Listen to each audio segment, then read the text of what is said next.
Man, go and have a seat. And we're going to be passing around the attendance pads. And if you are new here, just know this isn't our way to be creepy. All right? We really don't send out too much information. You might hear from James Kaufman. He's our connections guy. And you might get an email or something. But unless you want to be on an email, you're not going to be in an email. All right? Our desire is just that you know that you can be known if you want to be, and if that's helpful for you right now. But I'm going to say, man, it's important to be. Why do you come to church? Like, why are we here today? There's a good number of people here today. Thomas isn't here today. Where you at, Thomas? So if you are new, Pastor Thomas is our senior pastor. I'm associate pastor Cameron Glass, hanging out here today. And yeah, why do you come to church? Why are we here? I mean, I think we have a lot of different reasons, perhaps, and some of us don't even understand how we did stumble in here. But I love what what he read.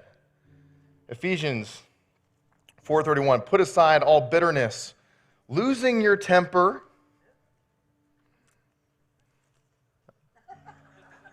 I don't struggle with that at all. Anger, shouting, slander. And because Paul's like, all right, there's a bunch of you guys in here, and all the other evils, all right? And you know why I want to say that? No! You be quiet, Paul. Something tells me Paul had a temper. I think that's why he has temper and anger, and something tells me. But I do think perhaps, Hebrews tells us, Hebrews chapter 10, verse 25, it says, do not stop meeting together with other believers. Some have gotten in the habit of doing this. It says, but instead encourage each other, especially as you see the day drawing near. So what are we supposed to be here today? This is supposed to be an encouragement. That's what it's supposed to be. I hope today you all leave encouraged. Like if you're leaving encouraged today, I think it was an okay day. And whatever you brought here today, hopefully you take home a little bit of encouragement in your pocket. Okay? And you pull that out and you give it to somebody else. Maybe someone who didn't make it to church, like Thomas. All right, no. So he is out for a couple more days resting, as we're going to talk about a little bit today, the importance of rest and all of that. But we're walking into a standalone sermon today. And it's one of those fun ones because the title is Crazy Calm. Thanks, man. Yeah, I'm good. Crazy Calm, Jesus Took Naps, Be Like Jesus. Okay? Some of you have heard this story before, probably. But here's the question to start off. You can see it in your notes. How do you know if you're healthy? How do you know if your family's healthy? How about even your aspirations? Goals are good, right? Maybe. How do you know if they're healthy? How about this? Do you have a metric or a benchmark to tell you whether or not that thing is healthy? Or do you have alarms that are set into place to let you know, hey, not healthy anymore? Do we have those? Do you place those into your life? Because this has been one of those sermons where it was born out of a devotional for me. I don't know what it was, but on Facebook, they have these metrics where they kind of pop things up and they kind of know, like, hey, you're thinking about this. Well, I kept getting this hat request. You need to buy this hat. You need to buy this hat. And so Mark Zuckerberg, he kept sending me emails. He's like, hey, Cam, like, you need it. You really need it. And so finally, I bought it. So that's a good use of money. And we're trying to buy a house. And on the hat, this hat, this was months ago. It says, Mark 4:38, Jesus took naps, be like Jesus. Okay? So this was my hat, all right? And I love this hat. And so this started like, I'm going to go look at that passage, and it led into what became the plan for kids ministry for the entire summer. We're going to go through the miracles of Jesus. Because what do they teach us? They teach us that Jesus is God and Jesus is good. He's super big, but he also gives a hoot about us, right? In other words, he's got this. It's over your head, it's under his feet, right? He's got this. Take a nap. All right? And so Jesus took naps. I just love that. And you guys are going to see, if you guys want to look at the digital version of the notes, you can find, there's the link to the study that we're doing on those miracles. But it just bore out of that. And what I didn't realize was God was getting me ready because I was going to feel like I needed a nap. You know, we've gotten married and now we're trying to move, and it's been a little bit more challenging than we thought, like 80 days, house on market. Like Tyler is not necessarily a robust, bustling city where everyone's going at the moment. And so it's just one of those things. We're like, okay, we got to sell this house. We got to move into this house. And so a lot of travel. And what's nice is the Lord was preparing Chrissy for me because, you know, she had Joa and Sailor for 5 years raising children. And she's like, I think I can handle Cam a little better than most people. And so, you know, she had the preparation. I didn't, right? No, but as the guy's like, okay, hey, you're gonna be stretched here a little bit. I'm about to stretch you just a little bit. Here it comes. Take a nap. Don't forget this. Read this story. And then as we're coming into this Sunday, it's like everything pointed towards sailboats, storms, and lighthouses. It's like every picture on the wall, we're sitting there, staying at some friend's house right now. Look up, there's a sailboat. I'm like, cool. Joe was like, hey, look, I went to camp this week, and guess what I just made? And it's a little pendant with necklace, and it's got, like, it says calm on it, and it's got a little drawing of, like, a sailboat in the middle of a storm. And then we're out at the pool, and Selah just starts singing. She's like, it's my favorite song. If you know Selah, she's very quiet. And so the song came on, and it's the song called Lighthouse. And she starts just jumping around, and she's like, my lighthouse, all right? And so, and I'm like, what is happening right now, all right? And it's just, as I'm preparing this sermon, I'm like, all right, Lord, I hear you. You guys have ever had that moment where, like, God's trying to get your attention? He's like, can I get your attention? Just stop. Just stop. I'm really trying to get your attention. I'm going to encourage you, don't push that back. Don't. Especially when it comes to this. Are you healthy? We're going to look at some storm stuff here. We're going to look at this passage in a second. But there's someone right now who is actually on a sailboat going on a trip, and it is my mom. My mom and her husband, Walter, they are currently on quite the hike right now from down in Houston all the way up to Maryland, Easton, Maryland, and they're taking a sailboat all the way around. All right, so this is kind of what their picture looks like. Doesn't that just look like what you want? Like, let's just go on the high seas. He retired like the day before they left, and they're just like, we're out here, we're floating. Yeah. And I'm on this text group, and I'm like, wow, I wish I was just floating in the ocean.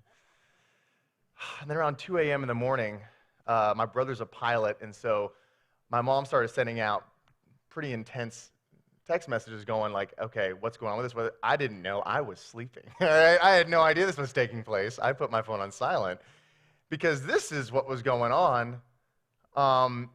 They were coming up near Mobile, and my brother said that those are like 60-something foot thunderclouds that he's only seen. Again, he's a pilot. He's only seen these kind of things in Mexico. He's like, this is crazy huge. And she's like, well, see that circle? That's where we are. And they said it just came up, and here they are on a boat, sailing into retirement, right? Because that's when everything gets chill, right? Retirement. Just the two of them. Yeah, I know. And that's just it. I'm kind of like, I don't know. It's like God did this thing. He made these things called like engines. You don't have to use the wind, so, but here they are. They're sailing, and this is a long trip. And so while this is happening, Mom sent me this next picture. And this right here, so this is Walter's, he has a Garmin watch, okay? And on this watch, it has this thing called the body battery, all right? And so it kind of takes in like all these different metrics of your stress level. And then, so all of a sudden, I love it. My mom just sent this PS, Walter's body battery detected some stress during the storm. Do you see the red? Just, woo! Right? And if you meet Walter, just very relaxed, very kind of even keel. And yeah. So the question, like, what about your body battery? What would it say right now? Where are you at right now as you walk in on this Sunday? Where are you at during the week when those storms pop up and you're not ready? So I think that Jesus was so helpful to give us this story because he knew this was going to transcend a couple generations. And we live in Texas and we know this. Is that just me or the hail getting bigger? I think it's getting bigger, right? But it comes out of nowhere. So here's our passage today. Go ahead and flip it open. It's Mark chapter 4, verse 35, 41. And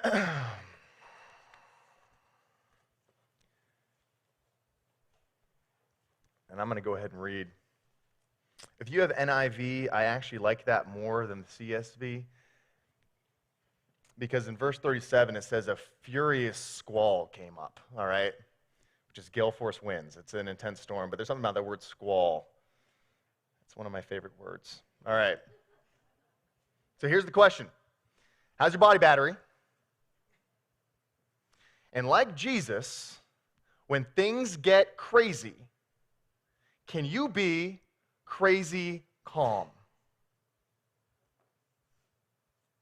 I don't mean acting crazy but looking, no. I'm saying like when the crazy is everywhere, can you be calm?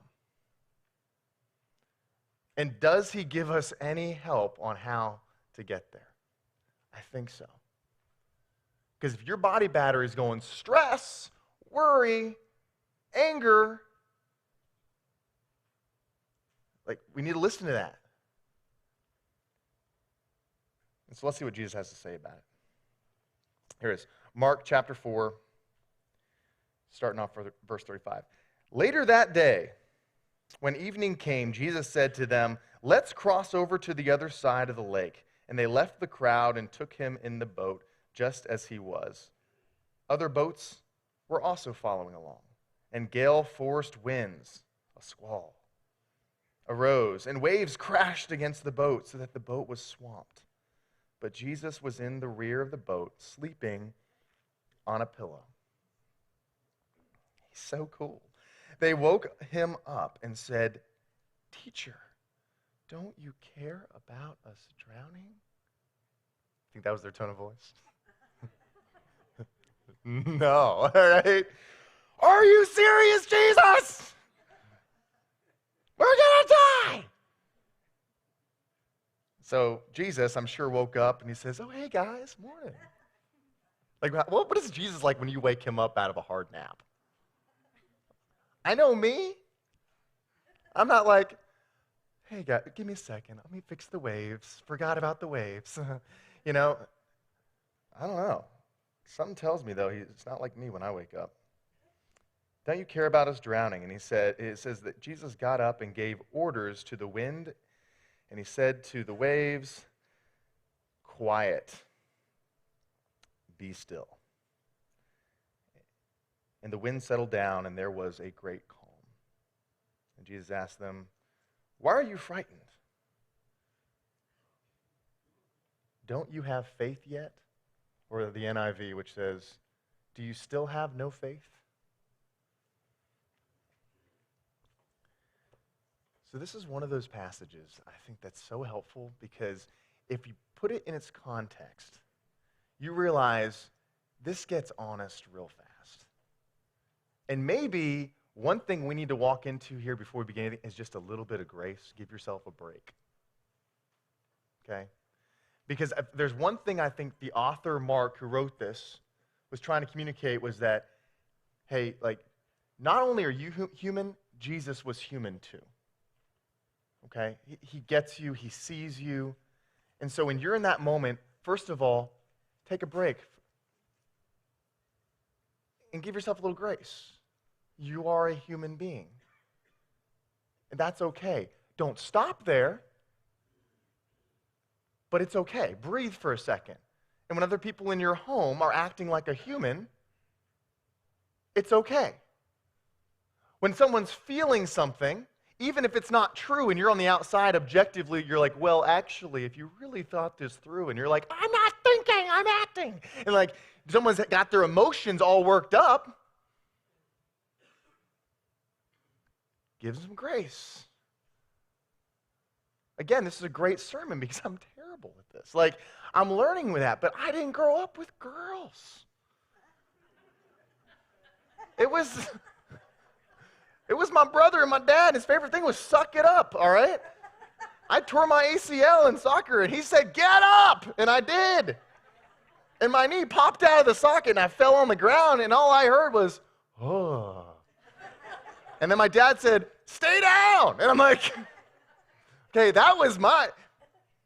A couple weeks back, Selah just having a day. She's just crying. So I'm like, Selah, why? What are we crying about? And she looked at me. I mean, I don't know they made tears like that. It's just, they came down as full cupfuls, all right? And she just looks at me and she goes, I don't know. I'm going, well, that's honest. Like, I mean, I can work with that, I guess. I'm like, okay. And let's be honest, it shows itself in different ways. Some guys are more emotional. I'm a pretty emotional guy. You get me worked up, I'm going to start crying too, all right? But also, I think oftentimes the guys it comes out with, we get angry. We get stern. We get silent. We get brutish. Okay?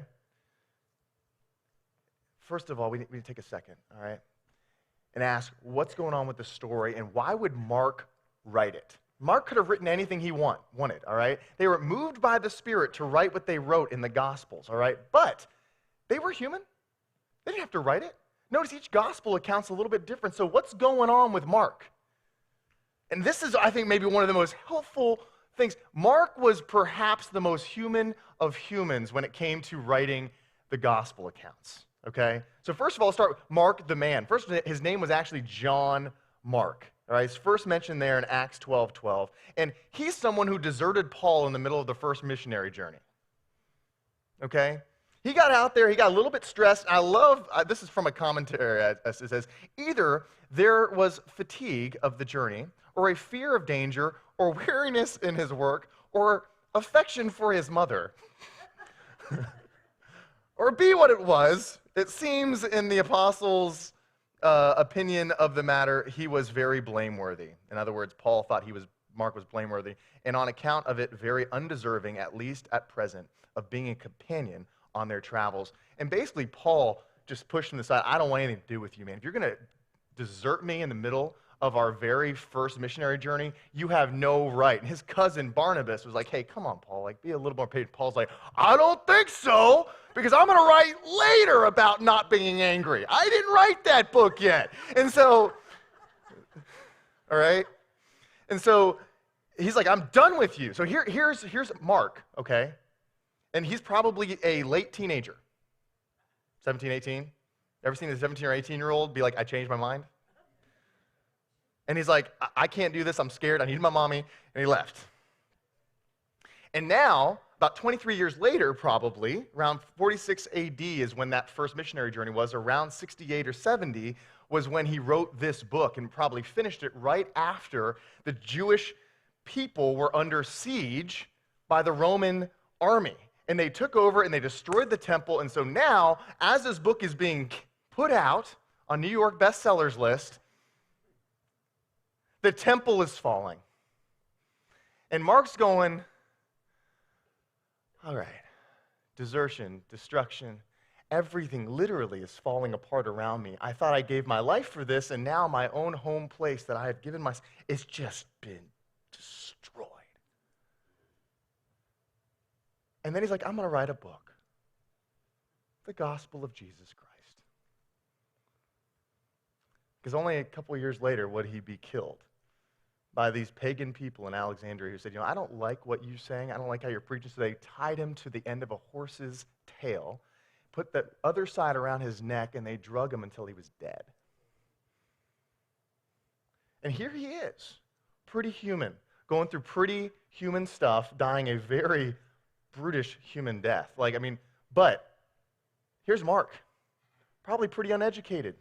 Uses the word immediately more than anybody in all of Scripture. If you go read it in the Greek, almost every change of phrase goes, and then immediately this, and then immediately, because it's like Mark's like, I have something I need to get out. Let me tell you a story. And so Mark, out of the 37 miracles of Jesus in all of the New Testament, he has 20 of them in his book. Almost Matthew has like one or two more, right? Because he's trying to like prove something, I think, to the Jewish people about what's going on, that this is the Messiah that came. Mark was like, I got something to tell you. This was cool. This is really cool. This is really cool. That's how I see Mark. Right? He's this guy who's just full of passion, full of zing, a little bit flighty, but man, he's seen some things. And he will die for it. But that guy is human. And so here goes. He writes this book because I think he was telling everybody, you know what, guys? As the temple falls, I think we need a miracle. And he makes sure to recount all of them he could remember. And us to remember this, he was on that boat. In the story that we just read, he was on the boat. So was James. So was Peter. They were on the boat screaming their heads off. And so before we walk into, I think the story, if we go back to it just a little bit, it says, first of all, this is, how do you deal with it? How do you get this calm, this crazy calm in the storm? I think we have to start with, let's be honest. Let's be real about life. Let's call things out for what they are. I think that's what Mark was about, and I think Jesus is trying to give us that right as well. Because notice again how it starts. It says that he is in a boat and he's leaving. Well, where is he coming from? If you look back at Mark chapter 4, verse 1, it says, Jesus began to teach beside a lake again, and such a large crowd gathered that he climbed into a boat, and he sat in the boat while the whole crowd was nearby on the shore. In other words, Jesus was like, whoa, need some distance from you guys. And then as we zoom along, he's been teaching a lot about the seed of faith and everything else. And then a couple verses later, now it says later that day when evening came, this is verse 35, Jesus said to them, let's go across the lake to the other side and let's leave them. And it says that the crowd took him in the boat, or as it says here in the NIV, it says, leaving the crowd, they took him along just as he was. In other words, Jesus is like, I don't need to change your clothes. I don't need to freshen up. Like, can we just leave? These people are exhausting. I really think this is where Jesus was. He's like, can we just, I need a break. Because then he goes and gets on the boat. It starts getting real honest. Did you guys notice what he brought on the boat with him? No, he did bring something. A pillow. I don't know about y'all, when I travel, I bring my pillow. I am literally a pillow snob, all right? I think you guys probably have great pillows. They're not mine. I don't care. I don't want your pillow, all right? When we come stay at your house, because we will, it's our thing. We just come stay at people's houses. All right, like, I'm bringing my pillow, all right? And I love this. Jesus brought his own pillow. How do we know that? So if you go back to the original language, it says there's a definite article. In other words, kind of like in Spanish, you'll say like el and then say a name, or la and say a name. And it means like the person. Well, it wasn't just talking about a pillow. It would have just talked about pillows. It was saying the pillow. It was the pillow. And Jesus brought the pillow. And he took a nap. In other words, Jesus went in that boat planning to get away and take a nap. Okay? Like, it gets human real fast. Jesus is like, hey guys, guess what? It's nap time, and I'm really done with whatever's going on that shore right now. I love them, I will die for them, but I need a break from them. Did you know you're allowed to say that to your family and your friends and everybody else in social media? You're allowed to say, I love you, I will die for you, but I need a break from you. All right? Like, that is, I think it's an important message. Because I don't think there was anger in his heart, in Jesus' heart about it, but he's like, I need a break. Need a recharge. He got human real fast. But also this, the storm was real. Notice when you read the story, the storm is a real storm. Now, they were reacting to the storm in a way that may or may not be merited. I don't know. I've never been in a sailboat in the middle of a hurricane, and I don't plan to be, all right? But We find ourselves in storms all day long, and whether or not someone perceives that storm the way you perceive it, it doesn't mean the storm isn't there. And so the first thing we need to make sure we're doing is affirming the fact that people have real storms in their lives. Whether or not you see them, whether or not you react to them the way they react to them, it's real for them. Don't look at someone who's going through hardship, dealing with depression, dealing with some sort of extreme anxiety, and go, just get over it. Or, come on. I mean, what, really? We need to walk in and be real with these people and be like, hey, okay, that is real for you. That's real for you. But we can't stop there. If we stop there, I think we're doing what most of the world does, which is, hey, we want to encourage you to wallow in your sorrow and in your pain and in your depression and in your struggles, and we want to turn those into the idol of your life. Where it's not so much that I'm a victim because of all these things, but these things are the things that I'm going to post about all the time. These are things I'm going to talk about all the time. You ever those people, you go and get lunch, and it's just, let's talk about the next thing that broke in your house, on your body, in your life. Now, I'm not saying we can't have those, but we can't stop there. There has to be a bridge to somewhere better. And that's where Jesus, I think, is going, hey, guys, I see it. Notice he didn't get up and go, guys, chill. He went and he's like, there is a real issue here. There's a real issue here. And he stood up and he said something. He said, quiet. Be still.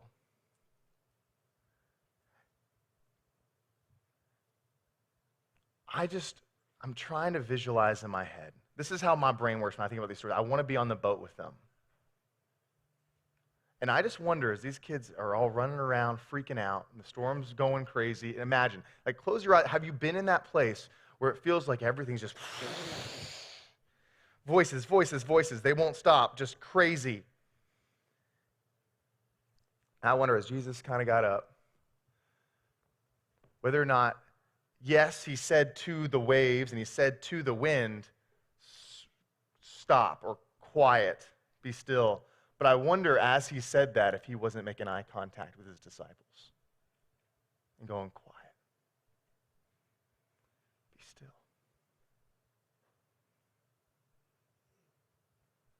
He wasn't going to get a response from the wind and the waves. They weren't talking back. Who else could he have been talking to? And so as all this is just going crazy, if he's not looking at them going, quiet, be still.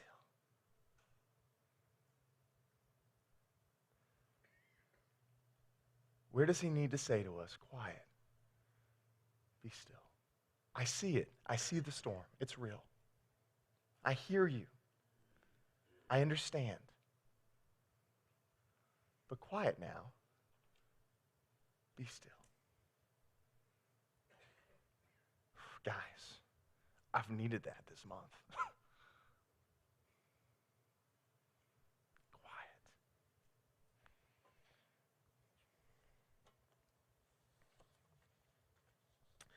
Psalm 46:10 says, be still and know that I am God.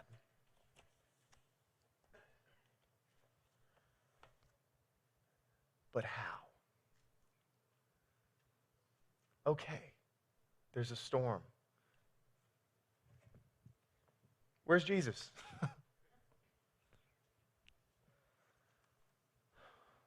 We got to ask, is he in your boat? But before we can even we've got to ask this too. Like, do we even understand stillness? What does he mean by quiet? Be still. What's bizarre is that those are two totally different words. Quiet is the idea of hitting the mute button. It is the ultimate reaction to something that you do. It is the solution. It's not the process that got you there. So literally saying quiet, but now he's giving the process and he says be still. And be still is the word that we get for muzzle for dogs. It's something that puts something around the crazy. You ever put a muzzle on a dog? It can still make noises. You know? You still. It definitely doesn't calm what's going on within the dog. But it puts a muzzle around the chaos, and it gets you a step closer. So in other words, it hasn't solved the root problem, but it's starting to work towards it. And so I think the first step is this, is asking, do you actually even invoke stillness into your life? Have you ever or have you recently experienced it at all? They say the best interpretation of Scripture is the obvious one. All right, we can do mental gymnastics, and I'm going to show you guys something I think James reveals to us, which is a very deep spiritual practice that takes us to the next step. But to just get the muzzle on, here's the question. Stillness anywhere? Do your kids know that? Is your home a place where stillness is invoked? Where you let Jesus, not dad, you don't stand up and say, shut up, everyone. Stillness has been invoked. You don't buy your children muzzles. If you do, send me a picture. No, but it is this idea of introducing this. Are we willing to let Jesus literally, hey, Jesus, will you speak into the crazy in my life? I will listen. When you say quiet, be still to whatever it is, I will put a muzzle on that. Whether it's your job being a little bit busier than it needs to be right now, and guys, we know it.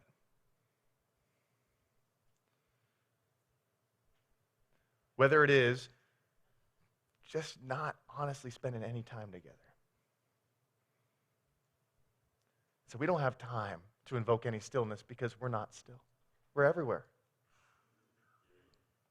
I don't know. Where would Jesus, if he stepped up right now and looked at you and said, hey, quiet, be still, what would he be speaking to? I think there's probably something that comes to our heart and our mind. Quiet, be still. There's this guy, Bernie Cross.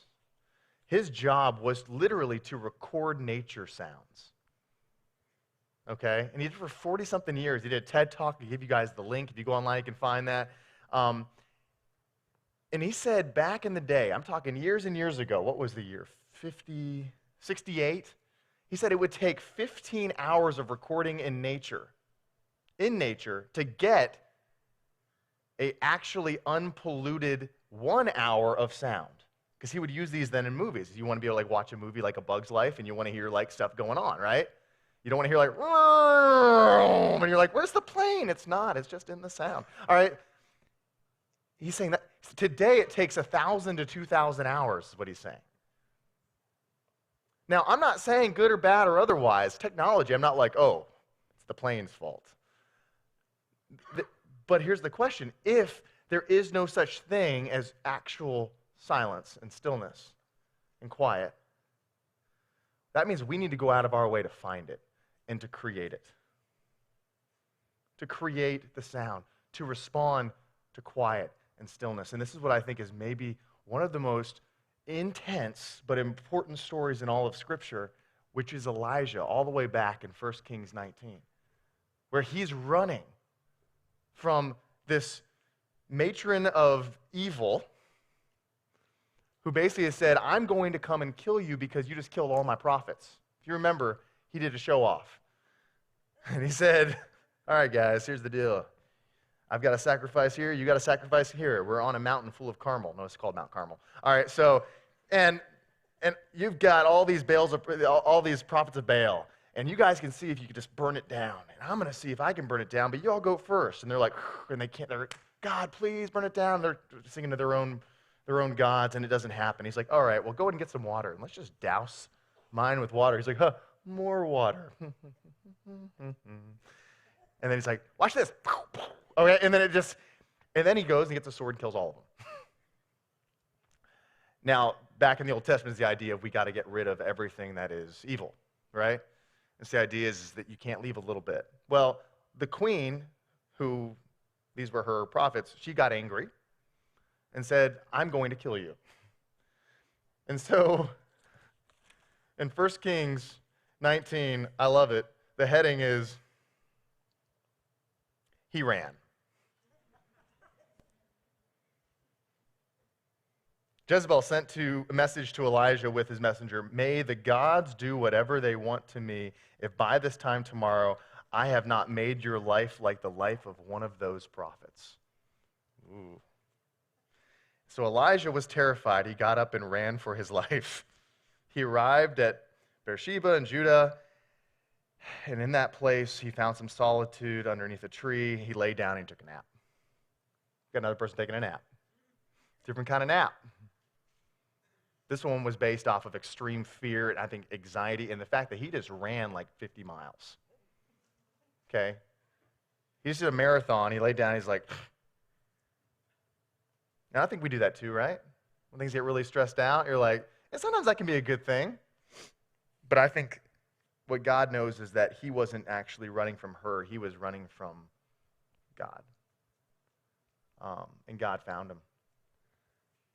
And I do think that one of the reasons that God has a hard time talking to us is because we're either numb, we're dumb, or we're on the run, right? We're either we don't care, we don't know, or we don't want anything to do with it. And so he's running. And then the Lord finds him and he says, "Go out and stand on the mountain before the Lord." And then a wind came, an earthquake came, a fire came. We know this story, right? All of these things came one after another. And it says in verse 12, after the fire, there was a sound, thin and quiet. And when Elijah heard it, he wrapped his face in his coat. He went out and stood at the cave's entrance, and a voice came to him, "Why are you here, Elijah?" So it says that it wasn't in the fire, it wasn't in the earthquake, it says that it was actually in, literally translated, the sound of silence that God revealed. And what I love is how it says, and when Elijah heard it, what did he hear? Nothing. He was 100% positioned in this place he needed to be so he could hear, in essence, nothing. Because God knew that, man, your fear, your everything, it's just all, you need to just get through it.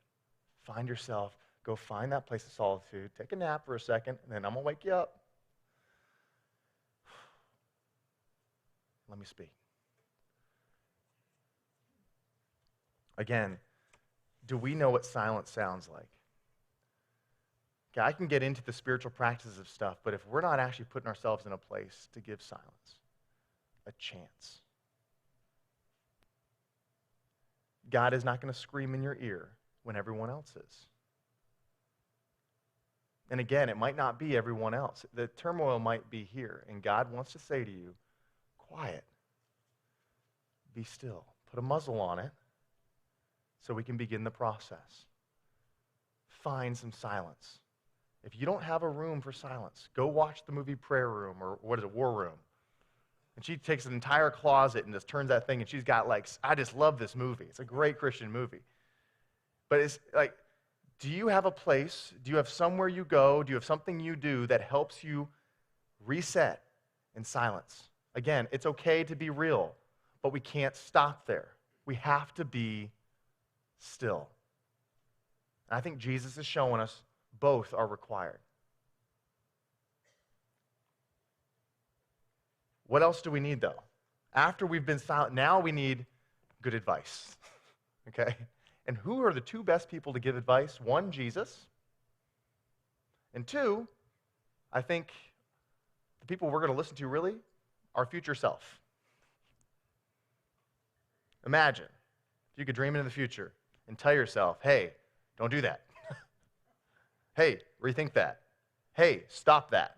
Hey, start that. Right? Hindsight's 20/20, we know the statement, right? But the one person I know that I'm going to respect, revere, and listen to deeply is myself in 20 years. It's a joke. But the point is that we seem to like to listen to our own opinions. Imagine if we had good ones. And so Jesus, starting off, he tells them something very, very challenging. He looks at them and he says, here's my first advice. Okay, fear versus faith. It's how the passage ends. He says, quiet, be still. And he said to his disciples in verse 40, why are you so afraid? Do you still not have faith? And he says, I want you to question both. Notice he didn't give them an answer here.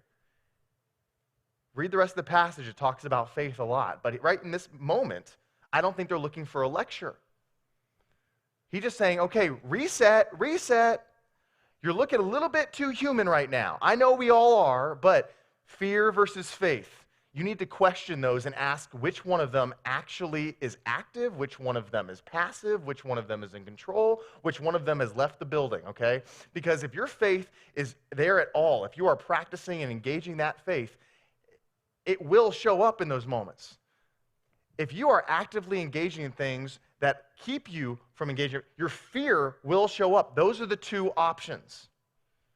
Pretty much everything that we talk about with mental illness is rooted in this idea of fear. A lot of it is. And he's saying, I want us to just look at the two options here you have right now, because you need to question yourself. I think Jesus has given us really good advice. Like, you're human, I understand, but we're not feelers, we're believers, right?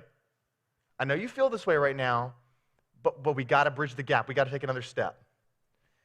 And this is where James, I think, was in the boat, and he heard that, and then he wrote about it 20 years later in his book. When he wrote the book of James, I think he was talking and thinking about this exact moment, because the book of James starts in chapter 1, and he says, consider it opportunities for joy when you face trials of many kinds, because you know the testing of your faith will ultimately mature you and make you mature and complete, lacking nothing. But he says, if you need wisdom, ask and have faith. Because if you do not have faith, you are like a wave that is tossed in the sea, unstable in all your ways, double-minded. I think he's probably thinking about this story. Faith and what's going on with this sea thing of doubt that keeps us in this place. And James is like, hey, 20 years later, I think it hit me. Can't you see him sitting there? And he's like, oh, that's what those waves are about. I think the disciples had those moments, little epiphanies. And in chapter 4, and this is where we're pretty much going to close with just what I think is the more spiritual advice rather than just find your silence. But chapter 4 of James is where I think he really breaks it down. And the answer is, just to jump ahead, drop your plan or your pride, draw near to God, and detox your life. All right, listen to this. This is James chapter 4. Starting in verse 7. And again, put yourself in James's shoes. He was in the boat with Jesus. And here he is writing this passage. Now it says, submit to God, resist the devil, and he'll flee from you. Come near to God, and he will come near to you. Wash your hands, you sinners. Purify your hearts, you double-minded. In the context of this passage, he's saying there's two types of wisdom. There's the world's wisdom and there's God's wisdom. And if you want to understand things the way that God sees them, if you want to bridge the gap between fear and faith, there are three things that you have to actively pursue doing in your spiritual walk. Or don't go to God and blame him that you don't have peace. Don't go to God and blame him that you don't have the wisdom that you need. You haven't asked honestly. If you want to ask honestly for wisdom, you need to have faith, and that faith will require that you do three things. The first is, you see right here, submit to God. And that word is the idea of being placed under in submission to him as authority. It is meant to, you're supposed to see that as he's up here, you're down here. Submit to God, and Satan will flee to you. I used to think that means, well, I'm going to do the things that God tells me to do, not do the things he doesn't tell me to do, and then Satan's going to be like, well, I guess he's busy. Yeah, kind of. But what I really think he's trying to show is, God is my Lord. Satan, you have no place in this temple. You can leave. Unless you're submitted to him too, you can leave. And so Satan walks in, and he's not going, I wonder if I can get his ear for a second. He's going, oh, I just walked into the other side of the camp. This is a battle over here. Like, they're going to crush me if I walk into that camp. It's like, get out. I am submitted to the plan and authority of Jesus Christ, and him alone. You have no place in this camp. Get. That's why he will, what? Flee from you. I think it's a little more intense. James is trying to communicate. If you want to bridge the gap from what is your fear to your faith, if you want to go from being real to really learning how to be still, then you have to start off with finding your place of solitude, and then in that moment say, God, what is your plan for me now? What's the plan of attack? I don't have time to be tangled up in civilian affairs because I'm part of the Lord's army. What's my next step? I submit to your plan. And what does this do? Man, this is where it gets hard. It can really disrupt your plans. What you think should happen and how it should happen. And don't we love that? Unmet expectations. Why so many people walk away from relationships with people, relationships with God, jobs. It's like, didn't meet my expectations. It's like, okay, well, did you submit the expectations to God? Again, we're not feelers, we're believers. We're trying to bridge this gap. We're not trying to live in fear. We're trying to live in faith. We got to learn to get there. How do we get there? We first of all need to ask God, what is there? What's the goal? If your plan is that I have hope in a future, if your plan is in that future, I have fullness, John 10:10, over abundance, that I'm not captured by Satan and his desire to steal, kill, and destroy, but that I have life and life to the full, and this abundance is the overflowing fruit of the Spirit that James Kaufman preached about last week, and you can actually experience love, joy, peace, gentleness, kindness, self-control. If this is it, I'm submitted to it. And anything else that's pulling me away from it, I don't got time. Let me tell you what seemed to be this draw that you had becomes very, very focused. And this is what the second piece is, which is not just drawing near. I mean, not just dropping your pride and your plan, but also drawing near. I remember early on in my ministry time, this would be the big question that I always have people ask. They're like, it just feels like God is far from me. There's a distance. And this is the passage that says, if you draw near to me, I'll draw near to you. Why? Because God hasn't moved. Jesus was in the boat the whole time. The power was always there to quiet the storm. Jesus had a plan, and he was close. But it wasn't until the disciples came up to him and said, hey, Jesus, there's a storm. He's like, I'm telling you, I used to look at that story and be like, those disciples, what weak. Like Peter, go back to Peter when he's walking on the water, and you're like, Peter, what a loser. Like, I mean, he's walking on water, like, oopsies, and then I'm thinking about it, I'm like, when I gotten out of the boat? I don't know. And how about this one? There was literally like a hurricane going on, and Peter got distracted. He's like, there's a lot of things going on. Like, can we give Peter a break for being human for a second? But then also, can we give the disciples a break for a second who are in this story in the boat? Because it's like, you know what?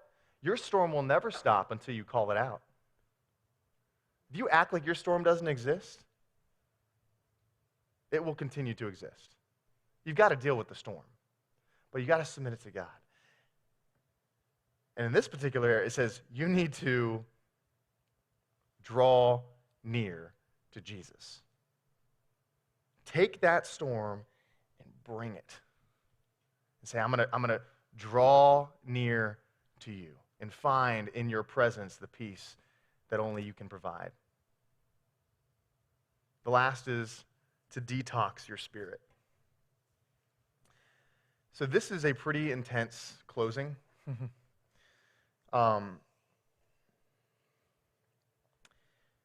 There's a word that James uses that no one else uses in Scripture or literature. You're not going to find it. He penned it. It's his word. And it's the word double-minded. It's only used twice. Okay, it's in James chapter 1, verse 8. And it's again right here in James chapter 4. So he's talking about having faith and not fear. That's where the wisdom comes from. In chapter 1, chapter 4, here it is, says, wash your hands, you sinner. Purify your hearts, you double-minded. Second time it's been used. I know in our minds we think of that being torn. Like, I'm torn between this or that. You ever made the statement like, I can't be in two places at once? Let me tell you something. We can all be in two places at once. Our heads can be here, our heads can be there, our heads can be there, our hearts can be there. I mean, like, we can be all over the place, torn in 100 different directions. But this is so much deeper than that. Because the actual word is not anything to do with just your mind and what you're thinking about. It's talking about your soul. This is really two souls.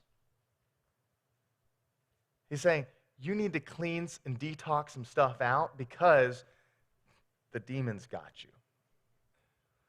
There's something deep in your soul where you are literally living two souls.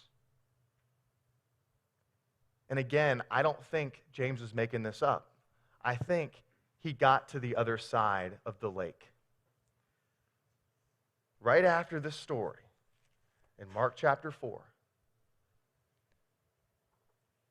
it says, they were overcome with awe. They said to each other in verse 41, who then is this? Even the wind and the sea obey him. And in chapter 5, Jesus and his disciples came to the other side of the lake, to the region of the Gerasene. And as soon as Jesus got out of the boat, a man possessed by an evil spirit came out of the tomb. This man lived among the tombs, and no one was ever strong enough to restrain him. Zoom down to verse 8. Jesus said, unclean spirit, come out of this man. And when Jesus asked him, what's your name? He said, Legion, because there are many demons inside of me. Think about this. We just walked from the storm of a lifetime for these disciples. And they've seen what the craziness around you can do to you, and the way it can stir up the fear and overshadow the faith and keep you from really getting to the other side. But the minute that they do get to the other side, I think Jesus is like, all right, now you see the storm? I kind of took that and just put it right inside him. Now you get to see what this really looks like inside of a person. Because it's not just about what's going on out here. For most of us, it's the two-souled spirit living within us. That's the pull and the drag and the tear. And God wants to look at it, and he wants to go, hey, quiet, be still. But we have a role to do, which is to clean it out. We got to call it out, but we've got to clean it out, or it will continue. And it will happily never leave.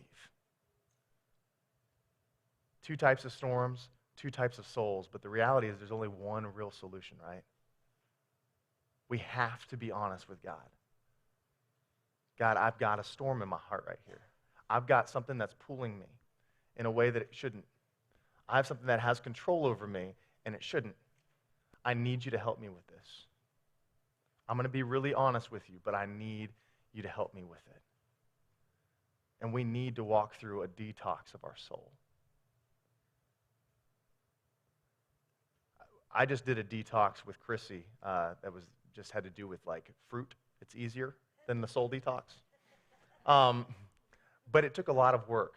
We had to go to the grocery store, spend like I think $97 on like zucchini, and then but it's like all the vegetables. Like it took an investment of time, an investment of money. It took like the blender, you're like shaking around, and then it's frothy and it looks so delicious, and and I'm like, let's start the day, and I was like, this is rough,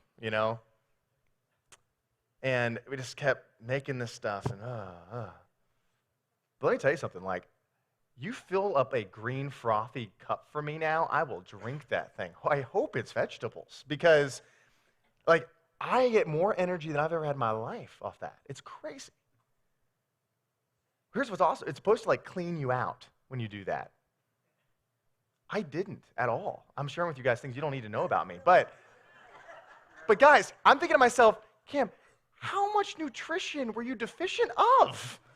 Your body's like, I'm not letting go of it. I haven't seen that vegetable, and so it's like just picking it in. And some of us, I think that's where we're at. We need to disrupt our routine. Get some green, frothy, spiritual good stuff. Introduce it to our diet. All right? So we can start the detox. It doesn't just happen. Okay? And there's a guy that I listen to. I love it because I love, how can you live healthier, working out, all this kind of stuff. I do. There's a guy, a pastor I listen to, and he said this: hey, you want to be really healthy this summer? Here's one for you, and I wrote it down for all of us. Here's one for you. If you want to do something really healthy, rid yourself of sin. I was like, oh, can't put that in my smoothie. All right. So here's the question. How's your body battery? What would it say right now? Are you healthy? On the spectrum from crazy to calm, from fear to faith, where are you at? And are you actively pursuing the Lord to, first of all, find a silent place, and then secondly, to drop your plans, draw near to Him, and detox your soul? Guys, there's so much more in terms of passages we could read here. But I think Jesus made it really clear.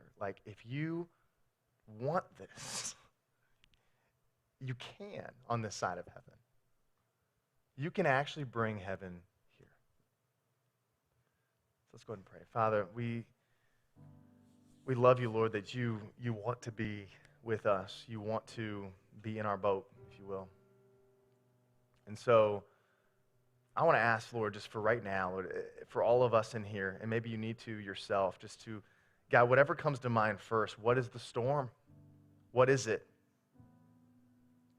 God, that it would come to our mind right now, that it would not disrupt us, but it is something that we can actually put our mind to so we can give it to you. God, I pray for the storms that are in families right now, that are in relationships, that are in our hearts and our souls and our kids. God, that we would be so willing to meet them where they are, to be honest, but to not leave them where we found them, Lord, to take that next step, to find stillness, to make our family about that, to make our lives about that. God, go with each person here. May they know the peace that transcends understanding. May they find themselves in a place of love and joy that is just overwhelming. God, may they greet each day and each person with grace. And as we walk out, Father, may we know your stillness in our soul. It's in your name we pray. Amen. Have a blessed weekend, guys. We'll see you next week.